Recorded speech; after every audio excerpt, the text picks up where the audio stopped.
Meditação para a quarta-feira da 22ª semana depois de Pentecostes. O grande segredo da morte. Ó morte, é bom o teu juízo para o homem necessitado. Livro do Eclesiástico, capítulo 41, versículo 3.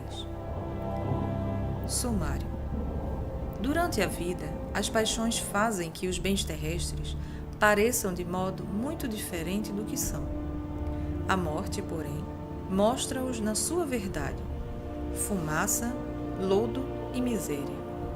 Meu Deus, para que servirão as riquezas, quando não nos restar senão uma simples mortalha?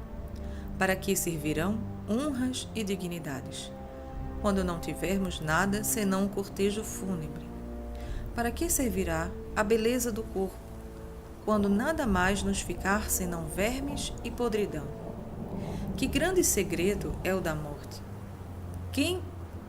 Como seria bem regrada a nossa vida se o soubéssemos aproveitar bem?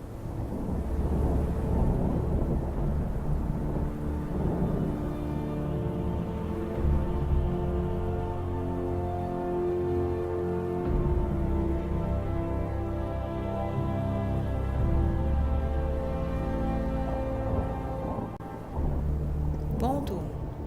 Oh, quantas pessoas podem repetir a palavra do rei Ezequias: a minha vida foi cortada como por um tecelão.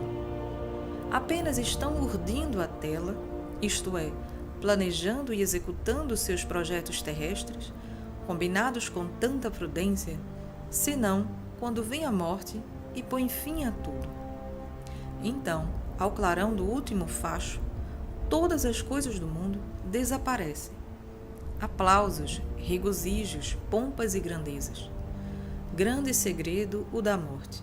Ela nos faz ver o que não veem os amantes do mundo.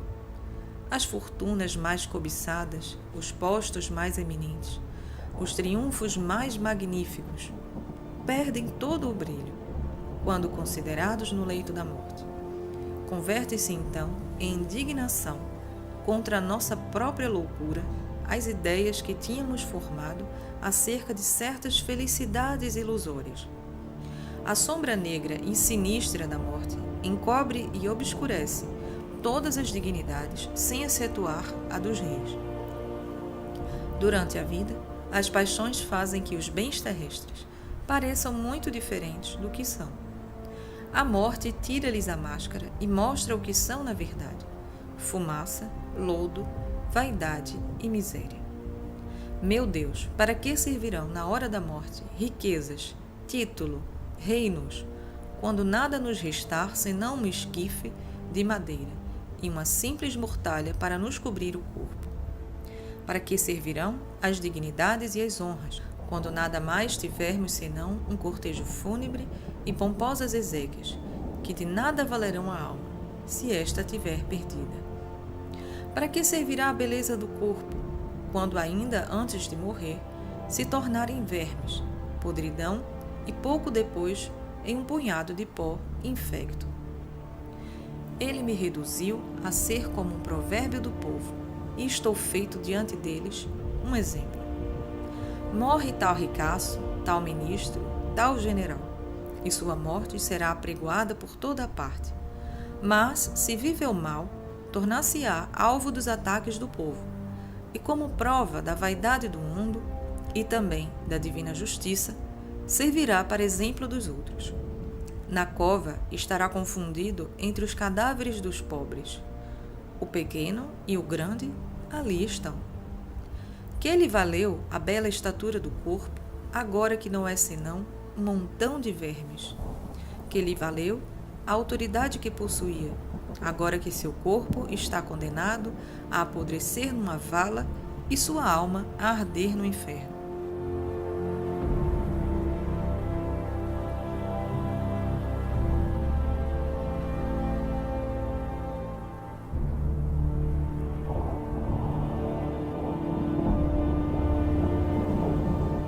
Ponto 2.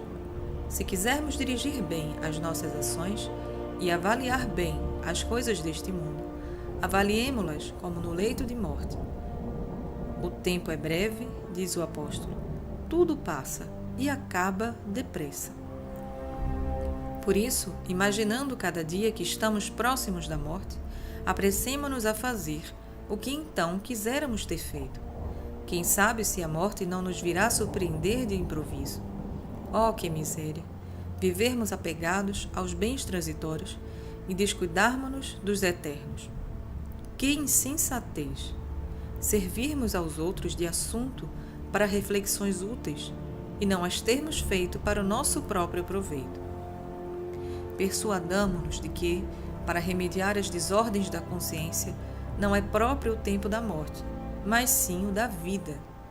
A razão nolo persuade, porquanto o homem mundano achar-se-á então fraco de espírito, escurecido e endurecido de coração, pelos maus hábitos adquiridos, e as tentações serão mais veementes. O que em vida costumava ceder-lhes e deixar-se vencer, como lhes resistirá na morte? Seria mistério uma graça divina mais poderosa, e será porventura Deus obrigado a concedê-la? Ou tê-la-á merecido o homem pela vida desregrada que levou?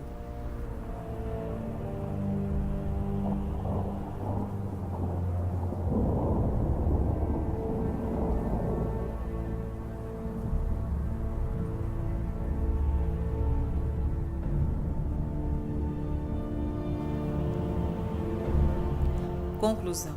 Ó Deus de minha alma, ó bondade infinita, tende piedade de mim, que tanto vos tenho ofendido. Sabia que, pecando, perdi a vossa graça e quis perdê-la. Dizei-me que tenho eu a fazer para recuperar. Se quereis que me arrependa dos meus pecados, eu me arrependo de todo o coração, e quisera morrer de dor. Se quereis que espere o perdão de vossa misericórdia, eu o espero pelos merecimentos de vosso sangue. Se quereis que vos ame sobre todas as coisas, tudo deixo, renuncio a todas as doçuras e vantagens que me pode oferecer o mundo e amo-vos mais que a todos os bens. Ó meu Salvador, amabilíssimo. Se quereis, enfim, que vos peça graças, eu peço duas. Não permitais que ainda torne a vos ofender. Fazei que vos ame e depois disponde de mim, segundo vossa vontade. Ó Maria, minha esperança, alcançai-me essas duas graças, é de vós que as espero. Amém.